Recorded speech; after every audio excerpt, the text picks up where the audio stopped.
posisi terapi bekam di Warkop Hijrah oleh Ustadz Wahyudi beliau. Apa keluhannya pasien kita ini, Ustadz? Jadi ini dia kecapean habis main bola, berarti otot atau urat mau dilenturkan. Oke. Salah satu yang membuat mereka ini capek atau tidak lentur karena peredaran darah dalam anunya sampai ke pinggang, mulai dari pinggang paha ke betis ini terjadi semacam ada tersendat. Jadi sehingga darah yang sebenarnya bebas, tapi karena ditekan oleh toksin atau orang bilang kotoran, itu yang menjadi satu keluhan. Jadi ini bekam ini salah satu perintah Nabi, sunnah Nabi dan perintah Nabi setelah mi'raj daripada menerima perintah salat. Nabi sampaikan, malaikat berkata kepada Jibril alaihissalam berkata kepada Nabi Muhammad, perintahkan umatmu berbekam.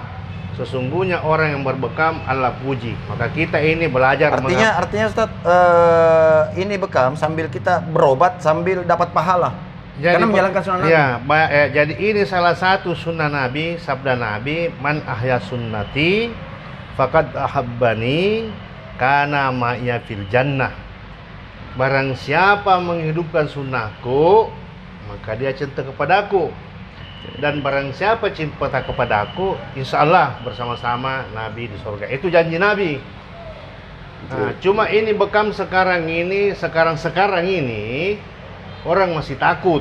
Karena selama ini pengertiannya katakan darah kotor, darah mati. Padahal ini racun yang selama ini kita konsumsi lewat makanan apa saja, inilah hasilnya. Sehingga peredaran darah munculnya namanya keluhan, gejala, keluhan, penyakit. Tapi hari ini orang berbekam nanti sakit. Padahal Nabi katakan dawa'ung herung hal jamatu. Sebaik kalian berobat terhadap bekam. Apa itu hijama? Bekam mengeluarkan racun-racun dalam tubuh, sisa-sisa makanan yang tidak bisa dikelola oleh pencernaan sehingga menjadi dia toksin, racun dalam tubuh. Nah, itulah bekam. Jadi bekam di zaman ini bagaimana kita kembali hidupkan sunnah. Betul. Jadi Nabi sampaikan 3 cara pengobatan.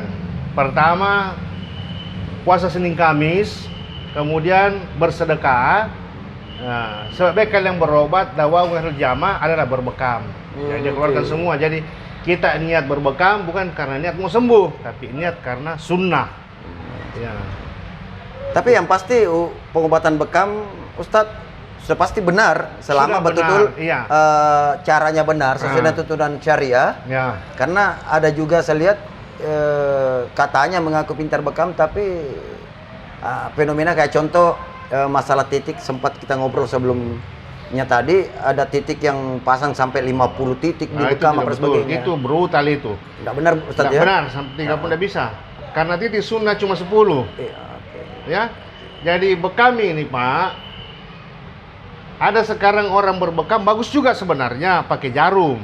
Tapi yang sesungguhnya bekam adalah sayatan. Oh, jadi bekam itu tidak selamanya tidak sekedar kasih luka. Selama ini kan orang berpikir, saya pun berpikir, Ustadz, ditusuk jarum atau apa, ternyata ada beda dua. Ada yang dengan jarum, tusuk, ada dengan sayat. Apa bedanya itu, Ustadz? Dan memang sunnahnya gimana?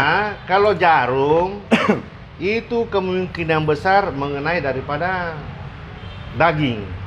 Tapi kalau sayatan cuma lapisan kulit ari saja.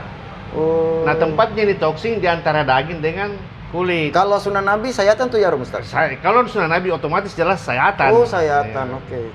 Bukan jarum. Cuma tidak dikatakan, tidak bisa disalahkan juga, ya, karena itulah pengetahuan. Jadi beda ilmu dengan pengetahuan. Kalau pengetahuan sekedar mengetahui, kalau ilmu memang belajar. Jadi ada. Mungkin karena Ustaz sekedar belajar bekam bisa menghasilkan duit, dapat duit banyak, dia ya itu saja ngaku bisa bekam, udah pikir cuma titiknya gampang tinggal ditusuk, dikasih berdarah dan sebagainya, kan seperti itu. Saya tekankan, saya menekankan, jangan dicarikan mata pencaharian bekam. Oh begitu, Ustaz. Tidak bisa. Oke. Jelas sekali itu hadis. Jadi ada ulama mengatakan sebagian itu seolah-olah kita minum darah. Jadi bekam itu bukan dijadikan mata pencaharian. Ya. Tapi kalau ada pasang target terserah dia karena memang fasilitasi. Yang jelas niat kita ini mau menghidupkan sunnah. Kembali ke berbekam. Jadi bekam ini alamiah. Jadi bekam ini ada sunnah yang Nabi perintahkan dan dia kerjakan. Ya, di antaranya bekam. Dan ada juga sunnah Nabi tidak larang, tapi dia tidak juga perintahkan. Ada juga sunnah Nabi sampaikan dia tidak kerjakan. Seperti contoh begini, ada sunnah Nabi tidak perintah, Nabi tidak larang, seperti Bilal bin Rabah. Ini salatnya ini tidak pernah Nabi contoh, tidak pernah perintah. Tapi dia katakan Nabi, labai Bilal sini. Apa amalanmu sehingga saya lihat dengar terompamu di langkah kakinya di surga. Saya dikatakan tiada ya Rasulullah. Saya dikatakan saya setiap berwudu salat 2 rakaat. Ini Nabi tidak larang. Tidak pernah larang, tapi dia tidak larang juga. Tidak larang. Jadi jangan kita pekerja salah pengertian sunnah. Kalau bekam sendiri bagaimana? Memang Rasulullah perintahkan, Rasulullah biasa dibekam atau bagaimana, Ustaz? Jadi Nabi itu pernah dibekam setelah diracun sama orang Yahudi. Iya, betul. Kemudian waktu undangan saya lupa itu dibekam juga. Intinya dalam hadis riwayat itu Rasul pernah dibekam. Pernah. Iya, semua itu kitab-kitab sudah. Bahkan ada kitab kalau tidak salah usul ini itu Imam Al-Ghazali rahmatullahi itu mengatakan sunnah bekam itu adalah fardu kifayah. Fardu kifayah. Sekali seumur hidup. Jadi bagusnya kita ini minimal pernah melakukan sekali seumur hidup, Ustaz. Ini kan namanya sunnah. Ya, sudah ada saksi. Qul in kuntum tuhibbunallah fattabi'uni. Yuhibbukumullah yaghfir lakum dzunubakum wallahu ghafurur rahim. Kalau kau cinta kepada Allah kepada Nabi, ikuti Nabi. Betul. Akan kau ampuni dosa-dosamu. Betul. Jadi bekam ini Pak, salah satu pengobatan. Jadi bukan alternatif ya, bukan juga terapi. Salah satu pengobatan yang Nabi contohkan dan perintahkan. Dan Nabi juga diperintahkan sama malaikat. Dia kata sabda Jibril alaihissalam, dia katakan Muhammad setelah pulang Mi'raj, perintahkan umatmu berbekam, sesungguhnya orang berbekam Allah puji.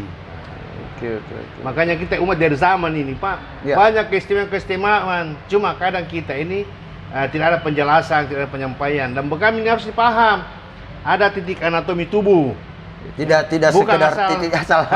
Titik Ustaz ya. Di mana sakit, di mana. Contoh ini ya Ustaz, kita kembali beliau ini saya lihat saya kan biasa lihat orang bekam Ustaz, banyak titik kan sampai di kepala sebagai. Tapi ini cuma 6 titik saya lihat ini. Apa memang karena keperluannya memang 6 titik atau bagaimana Ustaz? Cuma keluhan. Ini kecapean, termasuk kecapean, kemudian dipaksa itu sehingga kaku. Terus ini awal Ustaz ya. Jadi awalnya dibuat seperti ini. Sudah 2 kali saya bekam ini. Sudah 2 kali beliau. Pertama di apa istilahnya? Disedot apa istilahnya nih Ustaz? Di kop dulu kayak gini. Sebelum melakukan sayatan ya. Ini di kop awal seperti ini berapa menit biasanya Ustaz? Ya, 5 sampai 10 menit, 7 menit. 10 menit sebelum disayat Ustaz ya. Lihat kondisi kulit. Jangan sampai kulit tipis, lama dia enggak sakit gitu. Ya? Masih. Jadi iya. Biasa itu racun jalan juga anunya. Jadi ini lihat juga kondisi kulit, jangan sampai kulit tipis dipasang sampai 5 menit, 7 menit dia melepuh. Karena ini di dalam ini panas. Intinya satu Ustaz, memang perlu ilmu. Iya, harus ilmu. Artinya teman-teman yang belum mumpuni ilmu ya jangan amalkanlah. Jangan ini dulu, maksudnya ilmunya masih setengah-setengah. Bekam merusak sunnah Nabi juga Ustaz ya. Jadi akhirnya nanti orang salah-salah bekam berpikir pengobatan bekam itu jelek, padahal kesannya tidak bagus. Padahal ternyata si pembekamnya ini, terapisnya ini yang kurang ilmu ya. Kurang belajar lah. Iya. Jadi kita ini bekam pakai sayatan. Sayatan ada 2. Ada biasa orang pakai pisau bedah tapi terlalu besar. Nah, sekarang saya gunakan silet yang steril. Sehingga nyaman. Enggak terasa ini. Ada juga saya dengar biasa ujung silet itu yang dipotong sedikit aja itu. Boleh juga, mungkin mulai, tapi saya tidak pernah begitu. Gitu. Ya, kan dia butuh itu ketajamannya. Iya, tajamnya aja butuh. Apa runcinya. Iya. Padahal sudah tidak bisa lagi. Mas mungkin supaya irit juga ya. mungkin. Jadi Walam. kan lumayan 4 sudut tuh bisa dipakai Ustaz, dipotong. Ya, tapi bagusnya kalau bisa satu orang satu silet itu aman. Oke. Satu silet satu orang itu aman. Karena ini kulit ini tidak tahu yang mana ada bakteri, mana ada ini macam-macam. Oh ya, khusus tadi kita kembali ke masalah tarif tadi Ustadz. Tadi kan Ustadz, kalau Ustadz pribadi ya, pendapat pribadi bahwa menekankan jangan dipakai jadi mata pencarian. Jadi khusus di Warkop Hijrah ini Ustadz Wahyudi terapi bekam, menangani beberapa terapi termasuk bekam Ustadz ya. Iya. Apalagi selain bekam Ustadz? Boleh gurah bisa ya? Sudah pernah, sudah biasa. Cuma orang tidak ada. Jadi tarifnya bagaimana Ustadz? Kalau gurah memang ada tarif. Oh, kalau gurah. Ya, karena itu barang dibeli, barang dari Oh luar. iya, ya. ada semacam apa mungkin obat atau apa? Ya, ada semacam cairan. Oh, gurah. Cairan. Kemudian kalau ini bekam itu dikatakan Nabi berobatlah dengan bekam, sembuhkan dengan sedekah. Sedekah itu tergantung berapa. Oh, oke. Jadi bukan ada harga.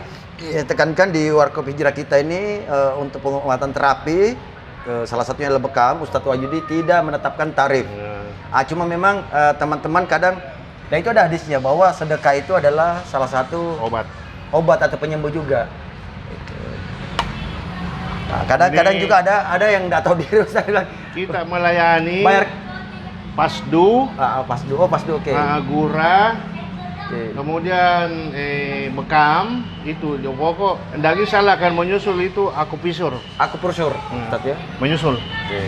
Karena sementara dalam proses. Jadi teman-teman di Warkop Hijrah, media dakwah kita, selain kita bisa sambil ngopi, ngobrol-ngobrol tentang dakwah, tentang agama dan sebagainya, ada pengajian rutin, ada ceramah rutin kita lakukan. Di sini juga ada tempat terapi. Nah, khusus bekam, beliau Ustadz Wahyudi yang langsung menangani itu tidak menetapkan tarif, seikhlasnya bahasa kasarnya.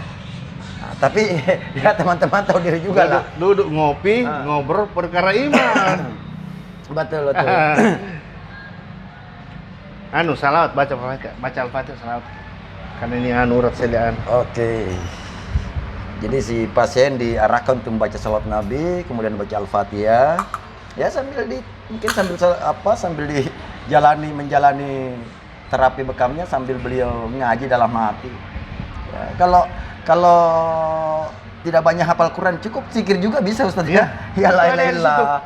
Subhanallah. Waiza maritu mu'aisfin. Kalau kau sakit, Allah sembuhkan dengan ikhtiar. Ada salah satunya itu adalah bekam. Luar biasa, Masya Allah. Ini prosesnya. Ini dari pekan sini. Ini kelihatan cara sayatnya halus sekali.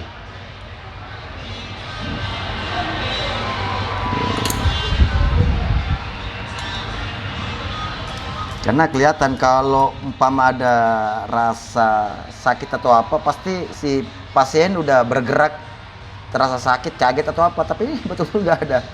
Jadi memang sangat halus prosesnya. Nah, itu.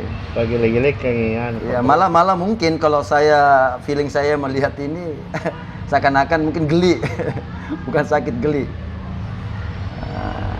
Jadi teman-teman itu sekali lagi jangan, yang belum pernah rasakan bekam, jangan takut di bekam. Minimal sekali seumur hidup.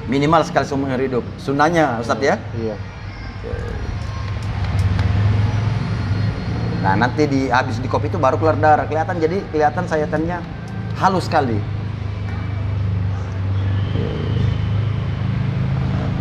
Sambil beliau mengurut, bahasa kerennya ditotok beberapa saraf, beberapa urat, beliau longgarkan. Jadi memang Ustadz Wahyudi ini ahli belajar. Terapi. Tapi sambil belajar, beliau banyak merendah. Berapa lama udah terapi bekam Ustadz? Saya mulai tahun 2011. 2011, sekarang 2001. 2001? Iya. Jadi baru Sidra Palopo sudah lama itu. Berarti 2001 baru sekitar 21 tahun Ustadz ya? Ya, walau-alam. Mungkin sekitar itu. Baru. Kalau anak-anak itu sudah bukan lagi balik, sudah mulai dewasa. 20 tahun, 21 tahun. Nah, ini. Jadi proses awal di kop capek gini. Sekitar 5-10 menit. Habis itu dibuka kopnya, kemudian baru dimulai disayat. Capek gini.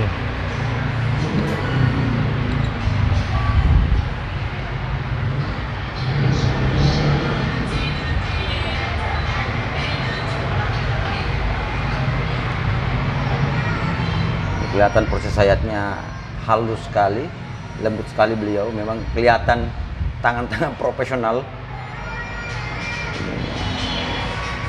Jadi saya perkirakan seandainya ada rasa sakit sedikit atau apa, itu sudah kaget.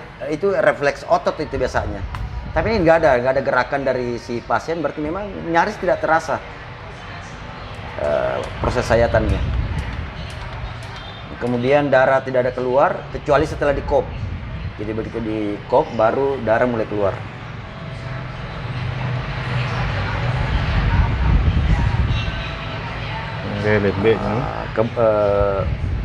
Keluhan pasien tadi habis main bola kemarin full main bola beliau,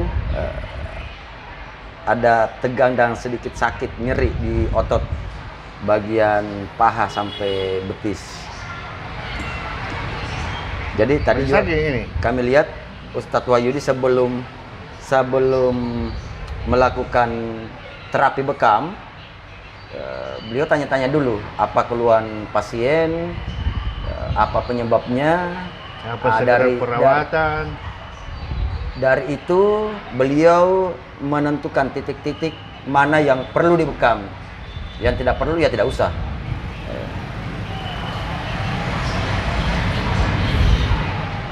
Bahkan Ustadz, selain titik-titik memang ada sunnahnya, ada hitungannya, ada ilmunya. Waktunya juga tidak sembarang Ustadz ya, tidak tiap hari harus bisa dibekam dan sebagainya. Waktu yang terbaik bekam itu Senin, Selasa, Kamis, Jumat. Senin, Selasa, Kamis, Jumat. Itu waktu terbaik. Artinya di luar itu bisa. Cuma kalau waktu yang terbaik itu Ustadz ya, Senin, Selasa, Kamis, Jumat. Oke. Kecuali waktu yang tidak boleh ya Ustadz? Waktu maksudnya? Yang tidak boleh. Ada enggak waktu yang haram? Pokoknya jangan bekam hari itu. Itu hari Rabu. Hari Rabu. Pokoknya tiap minggu hari Rabu. Iya. Sebaiknya hindari. Hindari. Ya. Ada alasan tersendiri mungkin Ustaz? Nah itu riwayat ya. Oke. Sebagian mengatakan diturunkan penyakit Nabi Ayub itu pada hari Rabu. Oke. Jadi bekam yang terbaik itu ya tanggal 17, 19, 21 itu hari penyembuhan Hijriah. 17, 19, 21. 19, 21. Oh ganjil, ingat ganjilnya. Teman-teman dimanapun berada, 17, 19, 21 itu tanggal yang terbaik Ustadz ya. Karena di situ memuncaknya itu kotoran. Oke.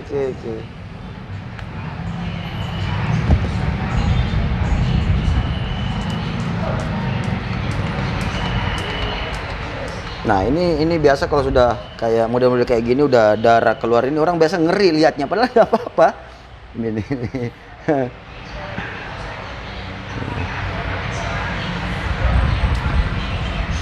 Enggak bagus pilihnya. Cuman kemudian karena bercampur dengan ada cairan apa sih itu? Zaitun. Nah, ada minyak zaitun bercampur jadi kelihatan banyak padahal tidak ada minyaknya.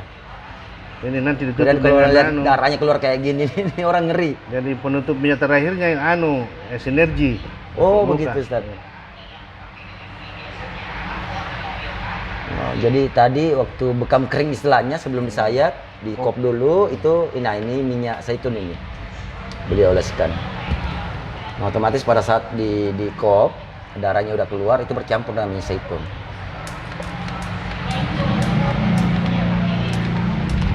Terus kelihatannya berapa titik juga enggak semua. Terutama ini kan keluarnya Ustadz, kalau enggak salah tadi memang kaki yang sebelah ini nih. Iya. Dan memang ini kelihatan yang lebih banyak ini darahnya. Tapi ini kan masih proses, belum. Oh, belum. Ini lebih banyak ini kan tali saya ngeri lihat ini. Kalau sunnah tidak ada yang ngeri. Cuma orang tidak terbiasa. Ya, artinya makanya Ustaz cuma orang karena lihat ini darah kayak gini. Makanya tadi saya bilang kalau ada rasa sakit pada saat disayat, ini kan refleks tubuh itu pasti goyang atau apa. Iya. Kaget kan? Biasa kan kita disuntik seperti itu. Iya. Suntik vaksin, suntik apa itu kaget kan? Ini nyaris betul-betul tidak ada gerakan. Berarti feeling saya problem. Mungkin minimal geli saja ada rasa waktu disayat tadi. Jadi capek ini. Oke. Ini seolah-olah dipaksa main ini. Seolah-olah. Ustaz ya.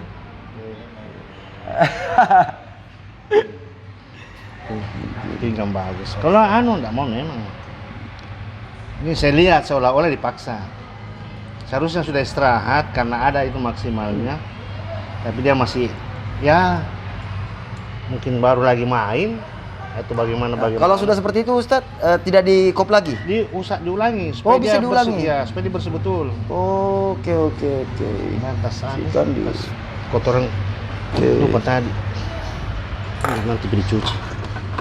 Proses apa istilahnya ini Ustadz? Keluarkan darah kotor, racun-racun seperti ini berapa lama Ustadz? Tergantung kondisinya. Kalau memang sudah tidak ada, tidak akan keluar juga. Oh, maksudnya yang tidak bermanfaat yang keluar. Oh, yang keluar ini memang yang tidak bermanfaat iya. Ustadz ya?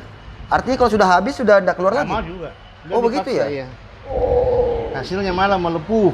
Oke. Yang keluar memang ini yang tidak bermanfaat. Itu biasanya durasi berapa lama Ustadz? Tergantung Biasanya? Karena 5 menit, 10 menit? Oh tidak, lebih. Mungkin setengah jam lebih. Mungkin 1 jam. Prosesnya lama prosesnya nih.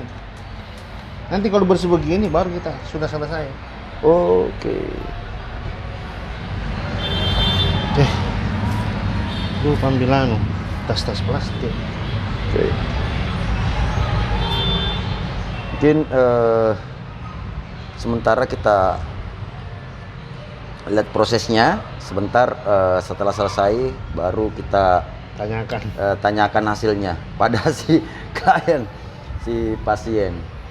Aduh, lupa bilang tas kita plastik. biarkan dulu Ustadz fokus konsentrasi melakukan terapi bekam.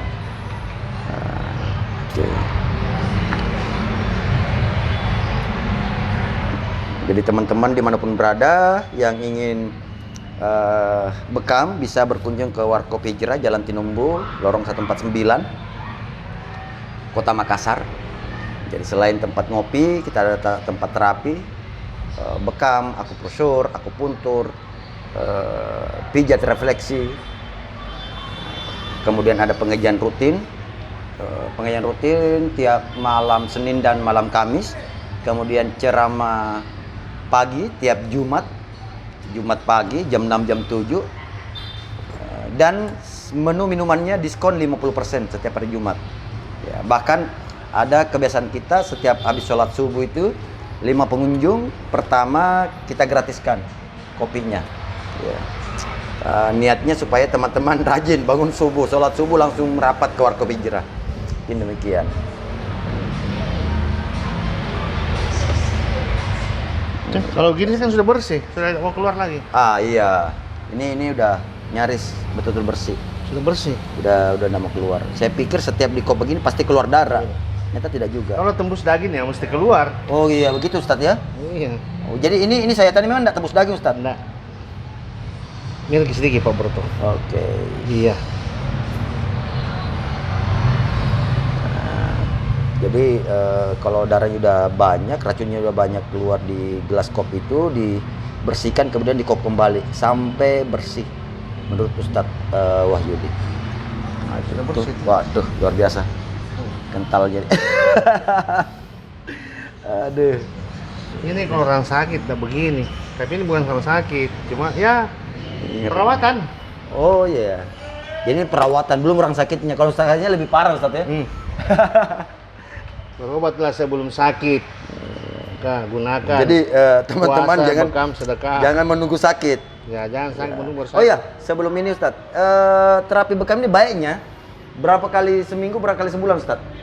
Kalau menurut hadis itu sekali sebulan. Sekali sebulan Ustaz ya? Kalau menurut hadis karena itu. Oke. Kalau menurut kesehatan itu bagusnya itu 4 bulan. 4 bulan sekali. Karena terjadi pergantian sel-sel darah yang mati. Sebentar turun. Kalau begini nggak bisa lagi. Kalau lihat ada ahwat masuk nggak ada masalah. Karena kebetulan beliau ini adalah istri dari yang si pasien, jadi nggak apa-apa melihat.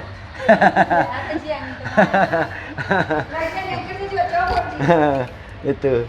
Jadi kalau lihat kaget loh, kok ada ahwat masuk, memang kita safety, kita tutup tirai untuk tempat terapinya.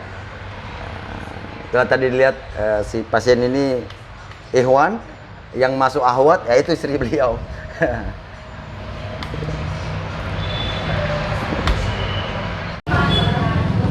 Oke, beliaulah tadi pasien yang kita lihat. Ini udah selesai bekamnya, mungkin durasi hampir 1 jam ya? Kurang lebih setengah jam? Setengah jam. Setengah jam. Kita tanya beliau dulu, apakah ada langsung perubahan pada saat beliau habis dibekam atau bagaimana? Keluhan awal, Pak Broto, bagaimana sebelumnya kenapa itu kakinya apa sebagainya? Otot tadi kayak apa itu, kayak kaku. Habis main bola? Otot, dipaksa main bola memang? Dipaksa main bola. Demi teman-teman.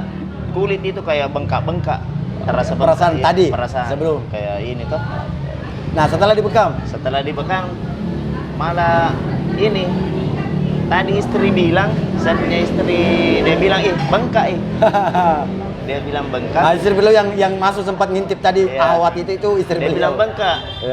Tapi yang saya rasakan malah terbalik.